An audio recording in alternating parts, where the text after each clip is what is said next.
I think it's going to change the game again. Now you can not only create like richer animations, but also like easier. Webflow animation, they're rolling it out, right? Over the next month, they're going to be rolling it out. Have you got access? I just checked. I don't have access. But it's a thing we've been after for a long, long time, and which is horizontal animation timeline thing.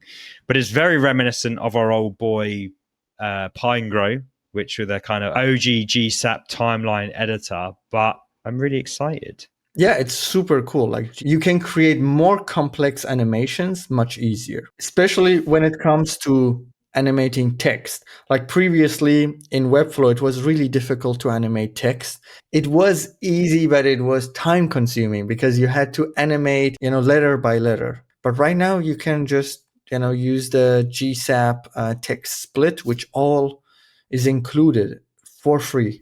And I think it's going to help us create like also better performing websites with a lot more animations, very customized and also accessible, because Webflow is actually going to tackle accessibility as well with GSAP. I think they talked about the reduced motion. Oh yeah, because I think that's the thing built into GSAP. Have you seen the UI? I'm just loading it up now. Yeah, right. So this is how the panel is going to look like. What we have here is this interaction icon. Then we have our canvas. And then on the right side, we have the controls. And in the bottom, we have the timeline where we see different elements being animated, like different animations. So we see here a text animation with stagger, as you see. We have a preloader, we have logo move up. And if we play this, you see how this works. So you can literally drag things and play the animations, and you see how nice it is. The text here, you see how it is animated like word by word.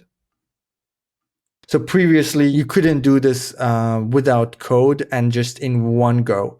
Now you can do it in just literally one go. Here on the right, if we look at this closely, we have the trigger, but also the target. The target is like, are we targeting a class or an attribute or an ID? A bunch of like different targets that we previously didn't have access to.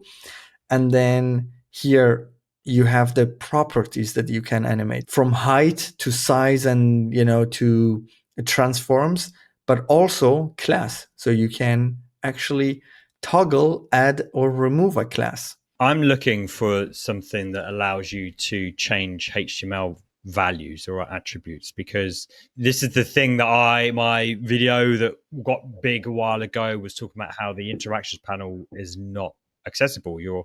If you're going to animate something in like a pop-up or something like that, you need to change values to let accessibility user know that they've just opened a modal and that the menu is open and that there's a drop down and things like that. So that's what I'm keen to see. That's what I'm wanting to see. But overall, some of these examples look pretty cool. They released 3 examples, didn't they, from some people who've had early access, and they've done a few nice things. But it's you expect nothing less, really, do you?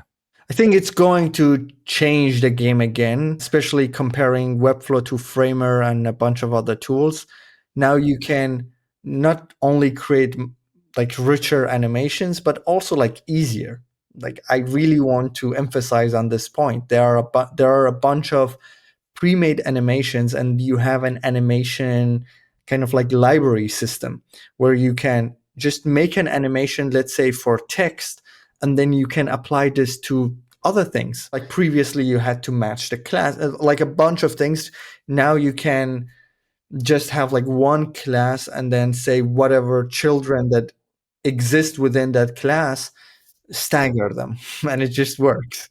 This, what you see here, we did this manually. Like I went in and took each letter and literally like turned it into a span and then animated that in individually. All of these are animated individually. Painful. Right now, I could probably make this with just, 2 different animations. Yeah. Just build the animation with a class, attach it to a class, and just apply it to those pieces of text, right? Yeah. Yeah. That's it. This is part of a larger conversation on my show, Cmd+AI, which we stream live every single week. We discuss the news and all things related to AI in the world of design and web. Catch us next week and join in the banter.